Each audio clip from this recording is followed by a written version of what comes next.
O Marcos Braz, por sua vez, ele deu a resposta aí com relação a essa final da Copa do Brasil. Pode colocar arte, por favor, Caiquinho? Vai, Mauro Betti, lê pra galera aí. Eu não consigo ler daí. Então tá. Eu acho... Aqui, tá aqui, ó. Vai, lê aí. Vamos lá. Tira o óculos. Eu acho que o evento de hoje, a suspensão do jogo, é ruim para o futebol brasileiro. Nem na várzea. Na várzea, ela, com 4 horas, 5 horas, você sabe se vai ter o jogo ou não. Você, em uma liga importante, que nem a nossa, não ter jogo por uma determinação do STJD é muito ruim para o campeonato, para o evento, para todos os envolvidos. Ainda mais com o Corinthians também estando no episódio, porque também jogaria hoje e quarta-feira. Ó, tem mais uma parte. Marcos Braz. Não vou falar que o Flamengo foi prejudicado, mas, por exemplo, vou falar do Campeonato Brasileiro. Os outros times que estão disputando G4, G5, o Corinthians vai jogar depois, com o time inteiro. Então, não prejudicou só o Flamengo, prejudicou todo mundo. Mas a ordem do STJD, você só tem que cumprir. Nem na várzea, qualquer campeonato aí, você com 4 horas antes sabe se vai ter ou não. Se está tendo problema ou não no local. Se está chovendo ou não. Enfim, deixará pra lá. Olha aí, ó. Tem razão, Mauro César? No tweet, o Marcos Braz? Ele está tentando rebater de alguma forma, porque é evidente que esse é o tipo da coisa que acontece perto dos jogos finais, né? Um não joga, aí o outro reage, ele chegou a falar alguma coisa, não vai ganhar no grito. Existe uma narrativa que se fortaleceu muito aqui, especialmente entre os colegas que cobrem o Corinthians, algo absolutamente bizarro a maneira como eles tratam um pênalti que não foi pênalti, mas que vamos até ter boa vontade, entender que possa ser discutido se foi pênalti. Foi tratado como se fosse um pênalti escandaloso. Mas um chororô. Ontem, então sábado, os mesmos coleguinhas estavam chorando porque queriam um pênalti para o Atlético Mineiro. É um chororô que chega até Minas Gerais. Sabe? Começa aqui em São Paulo e vai parar lá em Belo Horizonte. Que coisa constrangedora. Boa. E vai repetindo aquilo de uma maneira que parece que o Corinthians foi garfado. O Corinthians não jogou foi nada contra o Flamengo. Ficou se defendendo, criou muito pouco, correu risco de perder o jogo, as melhores chances foram do Flamengo. O Cássio impediu a derrota do Corinthians mais uma vez, como tantas vezes fez, e aí criaram essa narrativa. Então fica esse jogo, de lá de cá, de lá de cá. Pouco se falou sobre o jogo depois da partida. Pouco se analisou a atuação do Corinthians e se falou só, porque foi, porque dizer que, bababá, e no sábado a mesma coisa. Aí vem 500 comentários de arbitragem. Aí eles falam, não foi pênalti, não foi pênalti, não foi pênalti. Sabe que eu não sou muito fã de comentários de arbitragem, mas todos eles ao mesmo tempo falando que não foi pênalti, aí aparece um que fala que foi pênalti. Veio, o fulano falou que foi pênalti. Meu Deus do céu. Foi um negócio... Qual que falou que foi pênalti? Foi o Rich. Sandro Menezes. Sábado, do Sandro Menezes. Da quarta-feira dos comentários. E ele explicou por que foi pênalti, que eu queria entender. Na regra da Board, não. Ele falou de qual regra? Sinceramente, eu não ouvi a explicação dele. Eu estava acompanhando o jogo em outra emissora, então eu não lembro dele falar. Ele precisaria ter a regra da Board. Que houve até um debate depois entre eles lá. Teve uma questão da barriga. Também não vi, mas eu soube também. Meu Deus do céu. Nunca negócio desse. Pela regra da Board não foi. Não. Mas, de novo, esse é o lance bem discutível. Eu acho que você não pode falar que nunca é pênalti, nem que só é pênalti. No Brasil pode ser. No Brasil sim. Na Board, não. Não. É um lance discutível. Eu não marcaria. A única coisa que me surpreendeu foi que esse juiz é Marcão. Ele qualquer coisa que bate na mão, ele é meio da regra do Vampeta. Bateu na mão, ele marca. E esse jogo, surpreendentemente, ele não marcou. Ele marca qualquer coisa. Ele mas aceito outra opinião. Ele é juiz de como é que chama? Queimada? Queimada. Ele é juiz de queimada. Mas o resto, regra não foi. O pênalti não foi. Falei na hora. Eu falei, não foi agora. Eu marcaria, mas aceito quem marcasse. Agora, eu acho que, de novo, a grande discussão é essa. Nunca é pênalti. Claro que é pênalti. Esse eu acho que é um absurdo bem brasileiro. A regra é discutível, a regra é interpretativa, a regra é subjetiva. Você pode achar que é pênalti, você pode não achar. E pode ser 70% acho que é pênalti, 30% não. Ou o contrário, até com os institutos de pesquisa também nessa eleição. Fizeram a merda que fizeram. Eu achei esse jogo... Não marcaria, eu achei esse lance tão indiscutível. Tão discutível. Pra mim não, pra mim é discutível pra cacete. Ele tá caindo, a bola bate na mão. Como é que pode marcar pênalti no negócio desse? Eu não marcaria, mas dá pra marcar. A questão, na minha opinião, assim, é óbvio, cada um pode ter opinião que quiser sobre qualquer coisa. é você ficar 3, 4 dias depois falando de novo sobre isso. E vai continuar falando. Isso é uma tentativa de criar uma narrativa para transformar algo que não existe em algo concreto. Mas isso é para esse esforço coletivo hercúleo foi uma coisa muito constrangedora. Muito constrangedora. Mas demais mesmo. Uma coisa assim bem feia. Porque na hora ali, olha, acho que foi pênalti, acho que o Corinthians foi prejudicado. Ok, é uma opinião, respeitemos. Sim. Agora, no dia seguinte, olha aqui, não sei o que, aí vê o torcedor lá do caso do Flamengo, aí mostra, mas aqui, a bola bateu na mão do Fausto Vera no jogo com o Atlético Paranaense e o Felipão reclamou, aí você acha que não foi. Aí o cara fica calado. Não, mas aqui foi diferente. Pelo amor de Deus, gente, vamos falar mais do jogo? Pouco se falou do jogo. Eu achei, por exemplo, que na quarta-feira, eu fiquei bem, assim, achei bem abaixo o que o Vitor Pereira apresentou. O técnico do Corinthians, o que ele trouxe para esse jogo? Qual foi a arma do Corinthians? Qual foi a estratégia do Corinthians? Sobreviver para poder no Rio ter uma chance de sobreviver? Então o Corinthians contrata vários jogadores para jogar uma final com o Flamengo e só não perder? É essa a mentalidade? Pelo amor de Deus. Mas se é isso, é muito pouco. É muito pouco. E não se discutiu a atuação do Corinthians. Teve gente que gostou. Eu vi coleguinha achando que foi equilibrado. Pô, equilibrado? Não foi equilibrado, gente. Como é que você equilibra o jogo? Não é nem pela posse de bola, é pela quantidade de chances que você cria e que você não permite que o adversário crie. E as chances foram criadas pelo Flamengo. O Corinthians teve uma chance mais clara num erro do Léo Pereira, que furou uma cabeçada, errou um tempo de bola, e aí o Thiago Maia desarmou depois o Yuri Alberto. E depois não teve o chute a gol mais. Mais nada. O goleiro do Flamengo não fez uma defesa no jogo. Sequer uma defesa. O Cássio foi o responsável pelo empate do Corinthians. O Corinthians tinha a chance, se pensasse em alguma coisa em termos de Copa do Brasil, de fazer um bom resultado. Isso é tudo para desviar a atenção. O negócio do pênalti é tudo para desviar a atenção da péssima apresentação. Não, mas foi mal. O Corinthians foi mal. Sim, foi mal. O Flamengo foi melhor. Se abre 2-0, eu falava pro Pedro lá. Se abre 2-0 pro Flamengo. Podia acontecer, se jogasse. Podia, né? Não é o normal, seria uma zebra, porque a lógica é o Flamengo ser campeão.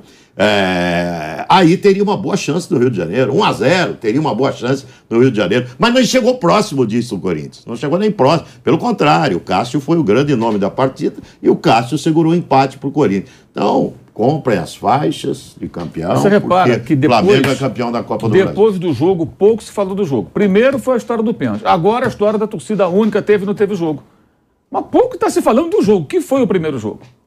Isso ficou meio perdido, assim, sabe? Parece que não existiu. Foi 0-0, acabou e tal, bababá. Mas há um esforço muito grande para não se falar do jogo. Houve, assim, de vários colegas. Uma coisa assim, até emocionante, assim. Aliás, não é erro de arbitragem. Uma coisa que, sabe? A gente fala de arbitragem como também, de novo, gente, a regra diz, a regra é subjetiva. Às vezes a gente fala erro de arbitragem, não, é da decisão da arbitragem. Para mim, na Neoquímica Arena, nesse lance, a arbitragem acertou. Na minha opinião. E aceita as opiniões em contrário. Gente, de novo, não é um lance, também é outra questão semântica. Lance duvidoso, não, lance discutível. Às vezes o lance é esse. Aí você vai ter a opinião, que nem serve uma pizza agora. Calabresa, Mauro César quer. Não, calabresa não gosto. Eu quero mussarela. É muito picante. Quem tá certo? Ninguém. Quem tá errado? Ninguém. É questão de escolha. E o árbitro decidiu. Teve essa decisão, segue o jogo. Acabou. Assim, agora, que a gente reclama demais com razão, que a gente reclama demais sem razão, é o tempo inteiro falando de arbitragem. A arbitragem já se atrapalha sozinha. É o pior momento da história da arbitragem brasileira e piora com o VAR. Às vezes o VAR ajuda, não tem ajudado. Mas a gente também não ajuda os árbitros. Deixa eles errarem sozinhos, embora os erros sejam muito pesados. Os caras mandam um observador do VAR para a Europa. Mandaram o Péricles Bassol, pô. Aí não dá, né? E o Péricles Bassol ainda volta dizendo o seguinte, pelo que eu vi lá, nós estamos muito bem. Ele tá querendo passar tecnologia pros caras. Gente, aí é sacanagem. Não é porque ele trabalhou comigo. Mande alguém que tenha capacidade, mande alguém que entenda da regra, e o cara foi lá para vender tecnologia de erro, pô. Mas, por exemplo, o Bassol você entende muito da regra. Você pode discutir com ele como árbitro, pode até discutir como todo mundo pode discutir qualquer coisa. Ele foi o primeiro a fazer absurdo com o VAR. Não, eu acho que ele foi mal. Lá em Pernambuco. Sim, no jogo do Salgueiro. Eu acho que ele... Eu discordo, mas ele é um grande conhecedor da regra. E lembrando sempre que o Emílio Marques Mesquita era também. Excelente, professor e tal. E não só na regra do jogo, você pode e deve discutir muito. Agora, indiscutivelmente, a gente não está num bom momento de arbitragem, ninguém ajuda a arbitragem, os árbitros também não se ajudam. Árbitros, ex-árbitros, comentaristas, a gente também não ajuda. O seu xará, tirando sarro com os caras do Avaí? Ele menosprezou o time do Avaí. O Ranieri falou que ele foi desumilde, eu adorei o termo, né? Desumilde, tadinho. Mas aí, e falou, que aliás, já aconteceu isso, outros grandes amigos nossos faziam isso também. Foi prejuízo, você não joga nada, não é o ideal, né? Ainda mais num momento delicadíssimo como tá o do Avaí e tal, mas assim... O Daronco, ele é o Avaí dos árbitros, pô. Não, o Daronco é o pilhado do Daronco. Se você colocar o Daronco no ranking dos árbitros, ele é o Avaí dos árbitros. Você tá falando o quê? Ele vai pra quantos Copas do Mundo ele disputou? Ele vai disputar o quê? Ele tem muita moral lá, tem muito esquema, o cara ser troncudo, mas não pinta nada, ele é péssimo. Ele é o Avaí dos árbitros. É lógico. Os caras tinham que falar isso pra ele. Você vai pra Copa do Mundo? Você fala, é igual. Pô, como é que você menospreza o outro, que ele acha que o outro é menor? E ele é o quê? Ele não é nada. Ele é um péssimo árbitro, não vai apitar coisa nenhuma. Apita porque é troncudo e é ruim pra chuchu e trava o jogo porque não Quer tem... dizer que é por isso que o Asmar apresenta o programa? Só porque ele trava o jogo. Ele trava o jogo, só isso. Ele é bom árbitro, mas ele trava o jogo igual o Daronco. Ele usa árbitro. E a apita final, Você falou... Você falou que o... Como é o nome da Sol lá? Como é que foi lá pra... O Sol foi ver o VAR, voltou dizendo que ele tá pensando em passar a tecnologia brasileira pros caras. Você lembra quando teve que a Sul-Americana voou aquele campeonato sul-americano que era a Copa Mercosul? Não é só times aqui aí. Sim, o Corinthians aí mandava, né? O Corinthians mandava que Deus o tenha, seu Joaquim. Valdir Joaquim Moraes. Vai lá. Observa lá como é o Boca pra a gente falar aqui com os caras quando a gente ia jogar, né? A gente ia pra lá pra Buenos Aires. Seu Valdir é 2 dias antes, mano. Aí a gente chegava no hotel, aí aí viu o Ed Cegonha, né? Que era o técnico, levava a gente, todo mundo. E aí? O Boca, ele é muito forte pelo lado direito. Lá os 2 irmãos, lá o Esqueloto, vocês têm que fechar bem. Aí a gente chegava no Kleber e no Silvinho, vamos fechar o lado esquerdo aqui. Os caras só atacam pela ali. Daqui a pouco, os caras iam pelo outro lado, 3-0 pro Boca. Aí a gente chegava lá pro seu Joaquim, seu Valdir, o senhor não falou que era no lado direito? Você ainda marcava no esquerdo? No outro jogo. Ele foi fundamental. O Valdir chegava lá na Argentina, pegava naquele bife grandão com aquele vinho, ia dormir cedo no frio do cara. Bate o lado direito. Também fazia... O Massol foi lá bem nada. Qual foi o país que ele foi? Também fazia. Falou que foi na Alemanha, na Inglaterra e na Itália. Passear em Londres, ver aquele rio, não viu nada e falou, estamos melhor que os caras. Nossa tecnologia. Eu não duvido disso, não. Não. Eu acho que ele não tem capacidade para fazer isso, pô. Não mais tem. Não é porque é meu amigo, meu colega. Ele é meu amigo também. Não, o seu Valdir e o Vasson também, Estou falando. De novo, a questão da teoria e da prática, eu estou dizendo... Ou seja, ele tem coisas boas, ele é teu amigo. Até aí todo mundo é meu amigo, né? Não, mas tá bem, mas aí tá bem. Quanto a isso, tudo bem. Mas o resto, meu Deus Até as pessoas que me processaram foram minhas amigas. Você foi processado? Claro. O Bata-TV Fará Mustafa... pegar no chouriço não, na lá Via Bichedi não foi processado porque o advogado dele era meu amigo. Viu como é bom ter amigos? O Nabi não processava ninguém, pô. Como é que você te processava? Era Record. Ele chegava e falava assim, você falou mal de mim no programa. Não, isso é. Não, ele só não foi mesmo porque eu vi a petição. Ele fazia isso. Porque o outro advogado ia, mas o sócio dele é meu amigo. Aliás, inclusive o filho dele trabalhou aqui com a gente também, o Dr. Rolo, e falou... não se explica pelo sobrenome também, falou, não vou processar o Maurinho, o Dabi tentou, mas o Mustafa processou e perdeu, o Fará processou e perdeu. Agora, vocês também concordam? Eu concordo com o Mauro. Eu acho que esse exagero de reclamação, o César, e depois pegando, olha esse pênalti contra o Atlético Mineiro. É o Corinthians tentando jogar pressão na arbitragem pro jogo de quarta. Mas tá ficando exagerado. Não tá, cara. Tá falando do jogo contra o Atlético. Tá com medinho? Tá, não é medinho, mas é uma forçação. Tá com medinho, acho que você tá. É Flávio Mimi aí. É uma forçação. Tá com medinho. A gente dá a Bíblia do Marcos Braz no Twitter. Pelo amor de Deus, né, gente? Ô, gente, o Flamengo é favorito. O Flamengo tem tudo pra ganhar o jogo. Tem tudo pra ganhar o jogo. 60-40, né, a possibilidade. Eu não consigo vislumbrar o Corinthians ganhando a partida. O Corinthians pode sair campeão lá com uma única hipótese. Uma única hipótese. Empatando e ganhando nos pênaltis. Eu não consigo enxergar o Corinthians ganhando o jogo no Maracanã. Não vejo possibilidade. Agora, levar para o empate e ganhar num pênalti pode acontecer. Exemplo, mas o normal é tomar uns 2-0 e o Flamengo ser campeão. Por exemplo, tá vendo, né? A gente viu aí aquela confusão que deu ontem no jogo do Sport com o Vasco, né? A invasão toda lá, o caos que vai para a Copa do Mundo era o árbitro. Ele entrou ele desceu, Flávio, foi pro vestiário e a polícia foi lá pressionar ele para ele voltar. Não, a polícia, segundo ela, dava garantia. Dava garantia, ele falou que não tem garantia nenhuma, acabou o jogo. Faltava 4 minutos no tempo normal, mas os acréscimos uns 8 minutos. Os caras da polícia, ele fala, você viu que ele botou no relatório, que a polícia foi lá pressionar ele. Agora, em cima do que disse o Mauro César, todo mundo concordou, o Corinthians ele cria a seguinte estratégia: eu vou me defender como eu posso, e depois eu vou me defender como eu posso lá e vou ver se eu consigo ganhar nos pênaltis. Como foi contra o Boca? Para isso, você precisa trazer um técnico da Europa ganhando quase 2 milhões de reais? Não, acontece. Para isso não precisa. Não, se é para isso não precisa. Se você traz um cara de fora, e eu sou super a favor desse intercâmbio, tem que fazer diferença.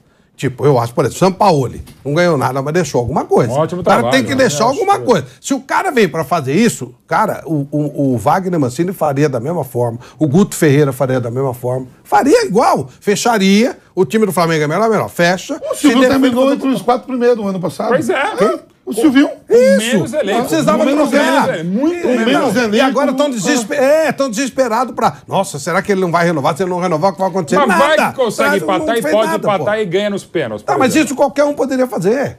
Não sei. Ué, gente, você provar um jogo é muito mais fácil do que botar pra jogar. olha só. Isso sim, Paulista de Jundiaí concordamos. ganhou no Rio, com o time inferior, ganhou no O Wagner Fluminense. Mancini. Exatamente. Do Abel. O Sérgio Soares, era ele. O Santo André contra o Abel no Contra o Flamengo Flamengo ganhou no... Ué, Falamos há e pouco. pra que precisa trazer um cara de fora ganhando uma fortuna, ainda fica esse desespero todo, pagando pau pro cara? Não deixou nada, Concordo com o legado Flávio. nenhum, Concordo com o zero. Flávio. Não, acho que Legado zero, aí zero, não adianta. não. Eu não vi. O que o Vitor Pereira Pereira fez, fez? né? assim, É mesmo, isso é verdade, mano. Não, tudo bem. Nada, pô. Quer dizer, Só não, corrida, isso. perdeu muitos clássicos. Eu acho que o Campeonato Brasileiro é mais ou menos o que esse time tem potencial para fazer. Libertadores, convenhamos, ele foi longe demais com a campanha horrorosa, né? A campanha horrorosa. A campanha... Corinthians fez 2. Always Red, perdeu. Fez 2 na fase 5 de... empates seguidos contra o Boca, até perdeu 2 jogos pro Flamengo, mas esse Flamengo tava mega desfalcado. Você tem que discutir aí, de novo, um direito de resposta para mim mesmo. Quando eu falei lá, quando ele foi contratado no Vitor Pereira, comparar aqui nesse programa, Vitor Pereira e Abel Ferreira, eu falei, olha, nas ideias eu me identifico, não é se são melhores ou piores, são diferentes, como eu falei há pouco sobre pedaço de pizza aqui. Eu me identifico mais com a ideia de jogo, filosofia de jogo do Abel, perdão, do Vitor do que do Abel. Eu também. Só que aqui ele não empregou nada. Dizer, o trabalho magnífico que faz o Abel e o Vitor não está conseguindo entregar, mas ele pelo menos assume. O Voivoda entregou mais. Não, o Voivoda trabalha Mas o próprio trabalho do Abel, você precisa pensar porque ele está no Palmeiras. É diferente. E quando você está no Palmeiras e no Flamengo, a coisa é muito mais fácil. Eu concordo com o Pedro. Quem fez um trabalho, esse cara mostrou o serviço, foi o Voivoda. Esse pegou um time com limitações, o time estava lá embaixo na Libertadores, ele levou o time, tá aí, tá acima dos maus, virou a situação toda. Ele, sim. Aí você deixa, aí você fala, pera, esse cara... Agora, quando você chega no Palmeiras, você já tem muita facilidade pela frente. Você tem o melhor elenco, tem um time que paga em dia, ou um dos melhores elencos. Quando você chega no Flamengo, dura é não fazer um bom trabalho que nem o Paulo Souza. Então, de novo, nós estamos de novo com a história e tal. E defendeu a permanência dele. Eu defendo sempre, eu não tenho nada contra o intercâmbio, mas tem que acrescentar alguma coisa. Voltando bem lá atrás, Bela Gutmann, bem lá atrás, o Dório Christian, caras que deixaram legado, trouxeram alguma coisa nova. Esses caras não estão trazendo nada, pô, não estão acrescentando coisa nenhuma. O que o Vitor Pereira está fazendo com ele? Aí você faz, ele chegou na final da Copa do Brasil. Não esqueçamos que do outro lado da chave estava Flamengo, Palmeiras e Atlético Mineiro. Os 3 grandões. Do lado de que alguém ia ter que passar. É meio que a Croácia na Copa passada. Ficou tudo de um lado só, alguém ia passar. Por acaso foi o Corinthians, poderia ser qualquer outro. Não tem legado nenhum. Isso a única coisa que eu defendo o Vitor é a mesma coisa que o Abel. O Abel foi muito criticado, mas muito criticado, no primeiro ano de Palmeiras, né? Porque é um cara que estava chegando no futebol brasileiro, né? Jogava sempre daquela maneira. O Palmeiras que já não jogava, né? O Palmeiras mudou muito, evoluiu muito. O time do Palmeiras passou a ter variação tática. Que já tinha, mas não dava certo. Sim, não dava certo. Ninguém prestava atenção. Então, o Vitor está chegando. É o primeiro ano do Vitor no Corinthians. Talvez se ele continuar na temporada do ano que vem, ele venha fazendo um trabalho melhor. Sim. Porque mau técnico ele não é. O histórico dele já mostra que ele é um bom técnico de futebol. Então, esse período de adaptação não é só para jogador.